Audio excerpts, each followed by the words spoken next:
창세기 1장은 우리가 잘 아는 대로 창조에 대해서 말씀을 하고 있습니다.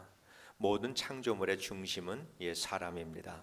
하나님께서 사람을 창조하신 후에 복을 주시고 생육하고 번성하여 땅에 충만하고 모든 피조물들을 정복하고 다스리라 이렇게 말씀을 하셨습니다. 그리고 그렇게 할 수 있는 능력을 다 주셨습니다. 사람이 타락해서 그 능력을 잃어버린 것은 하나님께서 사람을 창조하실 때 이 능력을 영원토록 그 사람과 함께 하나님께서 주신 것이 아니라 하나님의 영을 통해서 지속적으로 공급될 수 있도록, 그래서 이 공급이 끊어지기 때문에 능력을 상실해 버린 것입니다. 그 후로부터 사람들은 비참한 존재가 됩니다. 이 비참한 이 존재보다도 정말 그 영원토록 비참하게 된 것은 이 사람이 타락하면서 하나님의 심판 가운데 놓여지게 되었다라고 하는 것입니다. 그러나 우리가 혼동하지 말아야 될 것은 사람이 타락했다라고 해서 하나님의 통치에서 벗어난 것은 아니다라고 하는 것입니다. 하나님께서 세상을 창조하신 첫날부터 영원토록 이 모든 것들은 하나님의 통치 가운데 있게 됩니다. 그래서 하나님의 나라도 하나님의 통치 가운데 있고 또 지옥도 하나님의 통치 가운데 있는 것이죠. 사람이 타락함으로 인해서 하나님을 떠났다, 그렇다라고 해서 하나님도 사람을 떠난 것은 아닙니다. 사람이 하나님을 사랑하지 않는다라고 해서 하나님도 사람을 사랑하지 않는 것 아닙니다. 사람이 지음을 받은 창조물로서의 이 목적을 상실해버리고 다 잊어버리고 산다라고 해서 하나님께서도 사람을 지으신 목적을 잊어버리신 것은 아니다라고 하는 것입니다. 하나님은 사람을 창조하셨을 때 가지셨던 사람들을 향한 계획, 목적, 그리고 사람들을 향한 하나님의 그 사랑하는 마음은 변함이 없습니다. 사람이 타락했다라고 해서 우리를 사랑하는 이 죄인들이라고 해서 하나님의 사랑이 덜하거나 또 하나님을 돌아왔다라고 해서 더하거나, 하나님은 변함없이 모든 사람들을 다 사랑하십니다. 하나님의 뜻에 따라서 때에 따라서 하나님께서는 공의롭게 통치하시고 역사의 주관자가 되셔서 온 세상을 사랑하시는 것, 이것이 우리 하나님이십니다. 세상의 역사와 하나님의 역사가 분리되지 않았다라고 하는 이 사실을 우리가 인식하는 것은 참으로 중요합니다. 세상의 역사를 통해서 하나님의 음성을 듣고 하나님의 뜻을 깨달아가는 것, 이것이 신학입니다. 그리고 그것을 신앙이다라고 말할 수도 있습니다. 세상 역사의 분기점은 예수 그리스도의 탄생입니다. 예수 그리스도의 탄생을 분기점으로 해서 기원 전과 기원 후로 나누게 됩니다. 그런데 하나님의 역사의 분기점은 예수 그리스도의 죽음입니다. 예수님의 죽음의 전과 후로 나뉘어지면서 우리는 예수님의 죽음의 전을 옛 질서라고 얘기하고 또 예수님 죽음 이후를 새 질서라고 얘기를 하는데, 이것을 고린도후서 5장 17절에서 잘 표현을 하고 있습니다. 우리가 사랑하는 구절인데 한번 다 같이 한번 암송해 볼까요? 누구든지 그리스도 안에 있으면 새로운 피조물이라, 이전 것은 지나갔으니 보라 새 것이 되었도다. 옛 질서가 이전 것입니다. 새 질서가 이제 새 것이 된 것입니다. 예수님께서는 세상의 옛 질서를 없애고 새 질서를 세우시고 그 새 질서 위에서 나라를 세우시고 그 나라의 왕이 되셨습니다.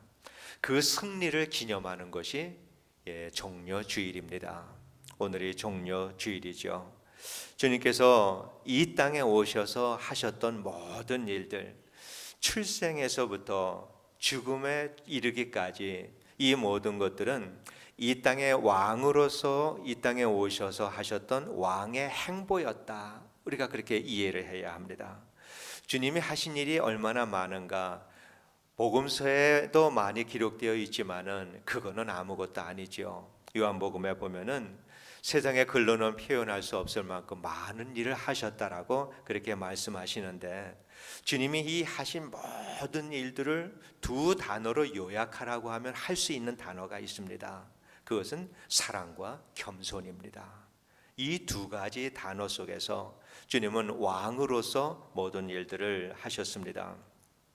세상에 죄인된 모습으로, 죄인의 모양으로 이 땅에 오신 것, 또 태어나실 때 그 베들레헴에서 있었던 모든 그 환경들, 부유하고 권세를 가진 사람들이 있는 예루살렘이 아니라 갈릴리 지역에서 소외되고 천대받는 사람들, 그들과 함께 살아가면서 그들을 위로하고 치유하고 가르치신 이 모든 것들은 우리 주님의 사랑과 겸손입니다. 그리고 그 사랑과 겸손의 극치를 십자가를 통해서 주님께서는 보여주셨습니다. 그리고 왕으로 오신 주님이 통치하시는 방식은 세상의 왕들과는 아주 다릅니다. 세상의 왕을 만나기 위해서는 그 보좌 앞으로 사람들이 가야 합니다. 그러나 우리 주님은 그렇지 않으셨습니다. 주님이 하신 모든 일들을 보고 주님이 가만히 앉아 계셔도 사람들은 구름대같이 몰려왔을 것입니다. 그러나 주님은 그렇게 하지 않으셨습니다.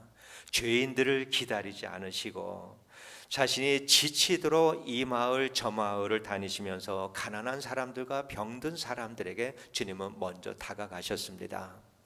주님의 먼저 다가가시는 이 주님의 은혜가 아니었다면은 우리는 구원받을 기회가 없는 사람들입니다. 결코 우리는 구원받지 못했을 것입니다. 주님께서 이 사랑과 겸손한 이 왕으로서 우리에게 먼저 다가오심으로 인해서 우리는 구원을 얻었고 영생의 소망을 가지고 살게 된 것입니다. 그리고 무엇보다 우리 주님은 우리를 창조하신 창조주 하나님이십니다. 그래서 의로우신 이 주님께서 죄인된 모든 인류를 대표하고 개개인의 죄인들의 죄를 대신해서 죽으셨습니다.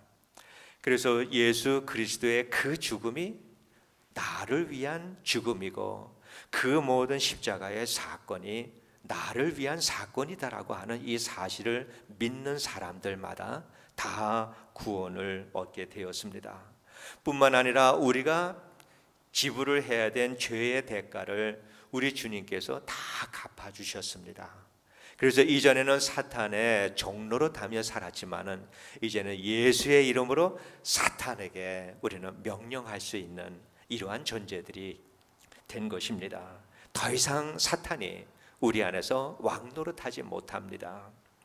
종려주일은 예수님께서 이렇게 세상을 이기시고 왕 되신 날을 기념하는 이 날입니다.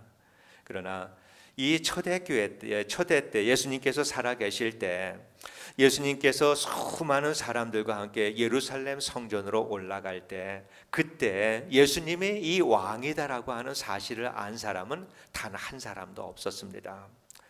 그러나 우리는 그 행렬 속에서 하나님의 역사가 계속 흐르고 있다라고 하는 것을 볼 수 있는, 발견할 수 있는 이런 안목을 우리는 가져야 합니다. 예수님께서 예루살렘으로 오신다라고 하는 소식을 듣고 수많은 사람들이 나갔습니다. 이미 예수님의 소문은 널리 퍼져 있었습니다. 나사로를, 죽은 지 사흘이나 되는 이 나사로를 살린 사람이다. 이 소문은 이제는 예수님 예루살렘 가까이에서 일어났기 때문에 많은 사람들에게 소문이 났습니다. 그 사람들이 소문을 듣고 종려나무 가지를 들고 예수님을 맞이하러 나가서 호산나 찬송하리로다. 주의 이름으로 오시는 이 이스라엘의 왕이시여 이렇게 외치면서 주님의 행렬에 따랐습니다. 이 수많은 사람들이 예수님을 따르는 것을 보면서 바리새인들이 낙심을 합니다. 그래서 말하기를 이제 우리는 망했다. 온 세상에 예수를 따라가 버렸다. 이렇게 좌절하는 그러한 그 고백도 하게 됩니다. 그리고 이에 앞서서 예수님께서 죽은 나사로를 살리셨을 때 대제사장과 바리새인들은 위기의식을 가졌습니다. 죽여야 된다. 그래서 이 사람들은 예수님을 죽이려고 모의를 하면서 그 해의 대제사장이었던 가야바가 이러한 말을 합니다. 요한복음 11장 50절에 한 사람이 백성을 위하여 죽어서 온 민족이 망하지 않게 되는 것이 너희에게 유익한 줄을 생각하지 아니하는도다. 예수님을 따르는 많은 무리들이 호산나 이스라엘의 왕이시여라고 외치는 말, 그리고 바리새인들이 온 세상에 예수를 따라가 버리고 말았다라고 하는 이 말, 대제사장 가야바가 한 사람이 백성을 위하여 죽음으로 온 민족이 망하지 않게 되는 것이 유익한 일이라고 하는 이 말들에는 말하는 사람 자신들이 깨닫지 못하고 있는 그러한 진리가 있습니다. 하나님께서 그들을 통해서 하나님의 진리를 선포하게 하신 것입니다. 하나님의 백성들의 이 백성들의 입을 통해서 예수의 왕되심을 선포하게 했습니다. 예수 안에서 모든 사람들이 구원을 얻게 되었고 한 사람의 죽음으로 인해서 온 민족이 망하지 않고 구원을 얻게 되었다라고 하는 사실도 선포하게 하셨습니다. 하나님께서는 그 하나님을 알지 못하고 오히려 예수께 해를 끼치는 사람들에게 예언자적인 말을 하도록 하나님께서 그들을 사용하신 것을 보게 됩니다. 16절에 보면은 제자들은 처음에 이 일을 깨닫지 못하였다가 예수께서 영광을 얻으신 후에야 이것이 예수께 대하여 기록된 것과 사람들이 예수께 이같이 한 것임이 생각났더라. 제자들도 성령의 충만하심을 입은 나중에 가서야 이 사실이 그러한 의미다라고 하는 것을 깨닫게 된 것이지요. 인간의 역사는 하나님의 역사입니다. 분리되어 있지 않습니다. 또한 빌라도가 예루살렘 지역의 총독으로 있었을 때 예루살렘 지역에서 있었던 군사 행렬에 대한 실제 기록이 있습니다. 기록이 AD 30년이다라고 그렇게 되어 있으니까 바로 주님의 때입니다. 그 사람들은 번쩍이는 투구를 쓰고 큰 말을 타고 천부장이 앞서고 그 뒤에 백부장이 또 뒤서고 수많은 군사들이 무기를 가지고 보무탕당하게 행렬을 합니다. 그렇게 하면서 예루살렘 성으로 들어갔다라고 그렇게 기록을 하고 있습니다. 누가 보아도 볼만한 구경거리였을 것입니다. 장관이었을 것입니다. 거기에 비하면 예수님의 행렬은 초라하고 조잡스러운 그러한 그 행렬입니다. 사람들은 입고 있던 겉옷을 땅바닥에 깔았습니다. 그리고 예수님은 어린 나귀를 타셨습니다.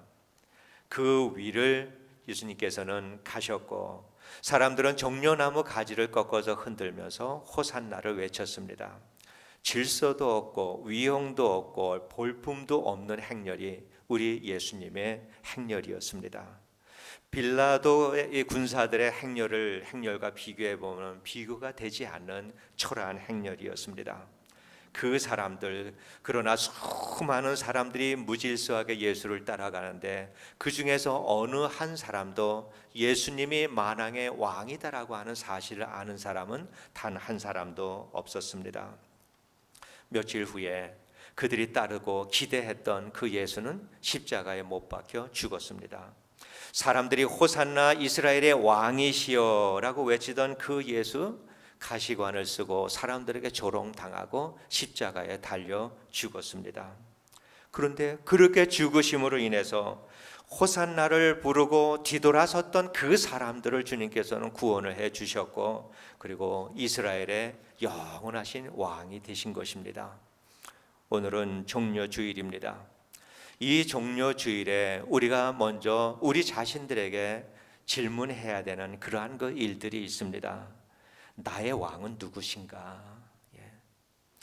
내 인생을 다스리는 왕은 누구신가? 나의 정신세계와 마음과 말과 행동을 다스리는 진정한 왕은 누구신가? 우리는 이것을 생각을 해야 합니다.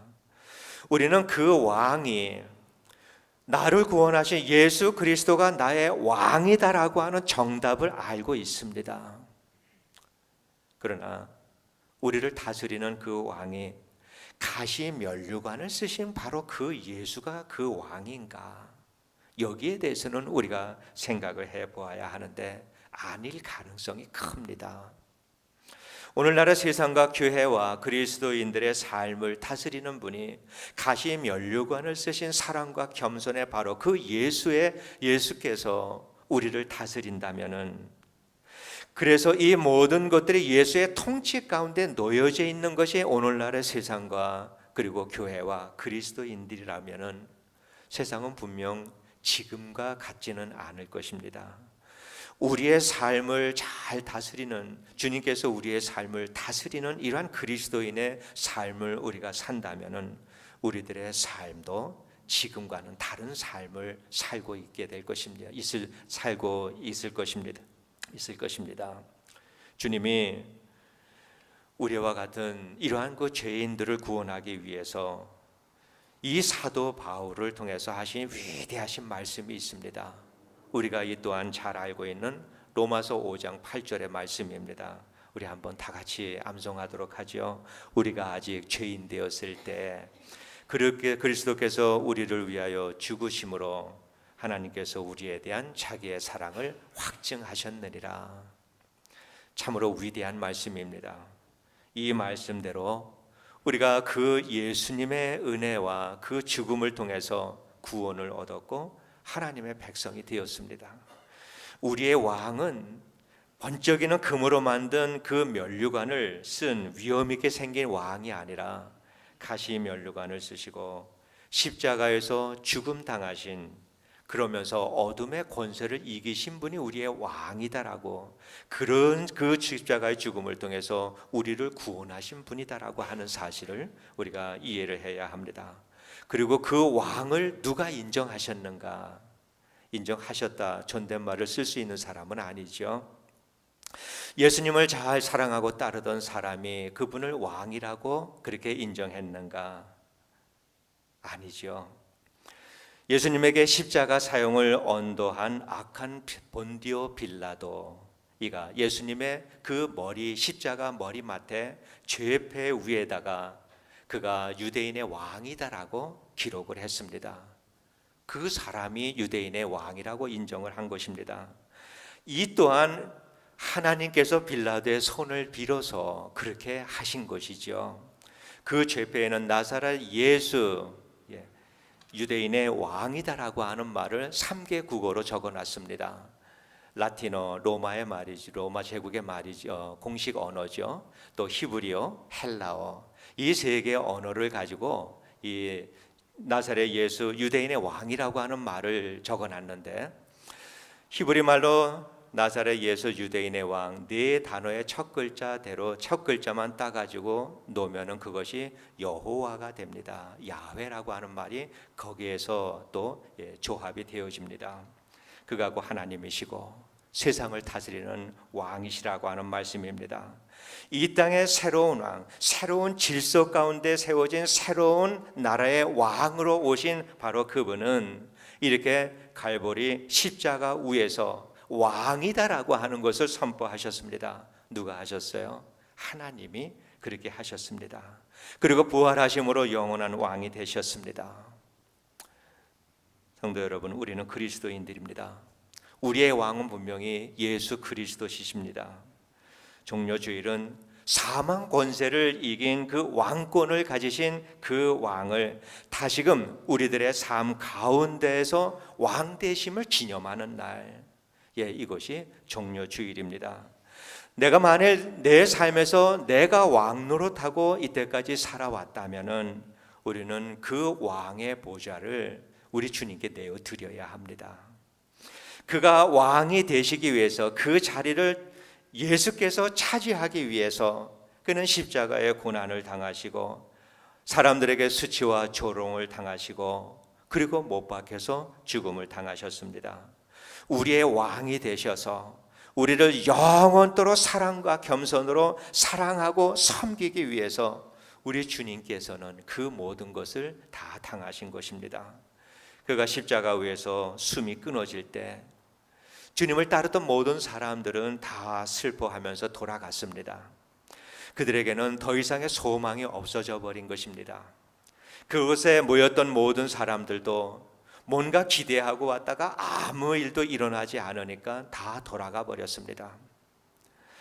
가시면류관을 쓰신 예수가 왕이다라고 하는 이 사실을 알지 못하는 사람들에게는 아무 일도 일어나지 않습니다. 소망도 없습니다.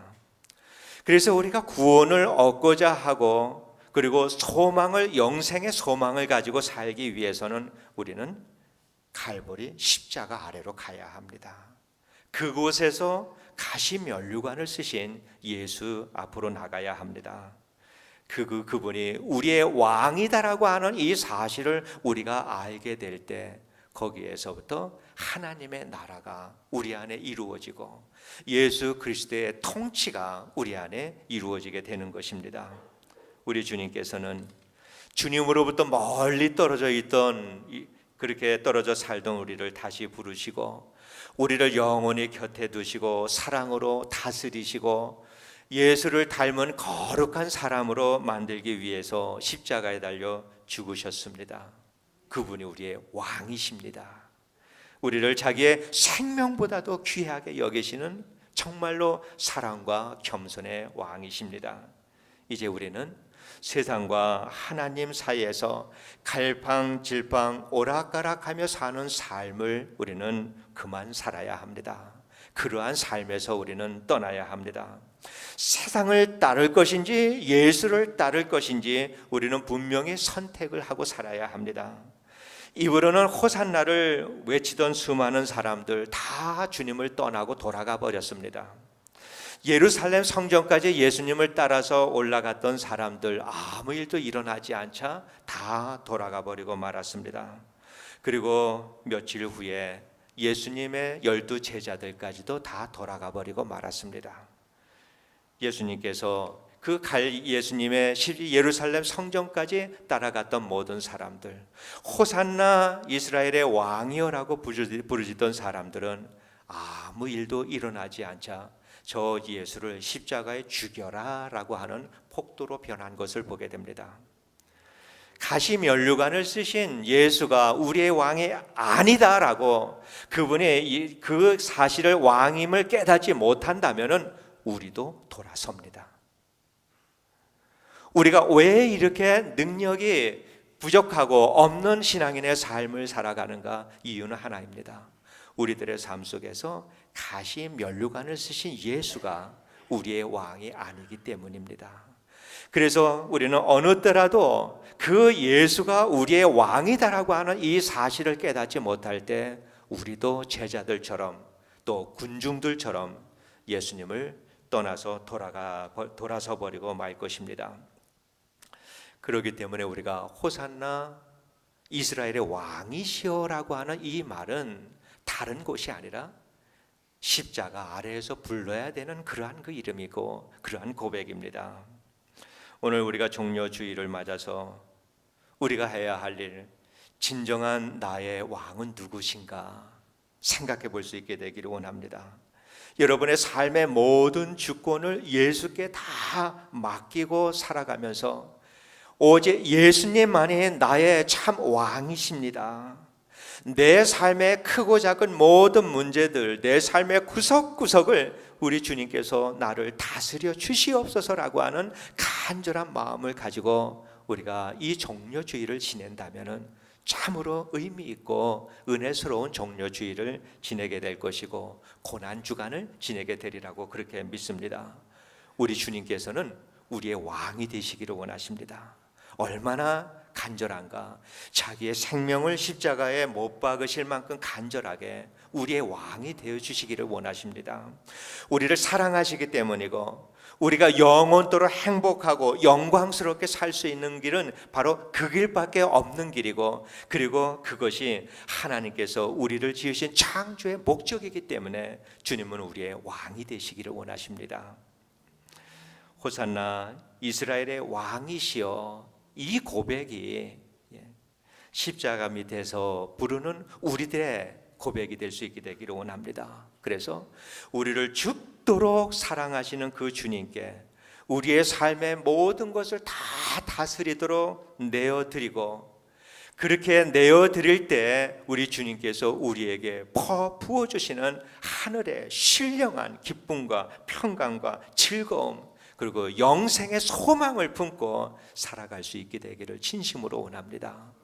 십자가의 은혜를 통해서 우리에게 부어주시는 하나님 아버지의 한량없는 은혜, 그리고 우리 주님의 그 무한하신 그 사랑, 이 모든 일들이 이 고난 주간을 통해서 우리의 삶 속에 다시 한번 회복이 되어지고, 그래서 이때까지 우리가 이 세상 살아가면서 분주하게 살면서 십자가를 멀리 바라만 보고 살았는데, 이제는 그 십자가를 우리들의 삶의 한 가운데 세워놓고 그 십자가로부터 통치함을 받으면서 오직 예수 중심의 삶을 살아가며 믿음으로 승리하는 우리 모든 성도님들 되시기를 주의 이름으로 축원드립니다. 기도하겠습니다. 하나님 아버지, 은혜를 진심으로 감사드립니다. 아버지 하나님, 우리는 세상을 살다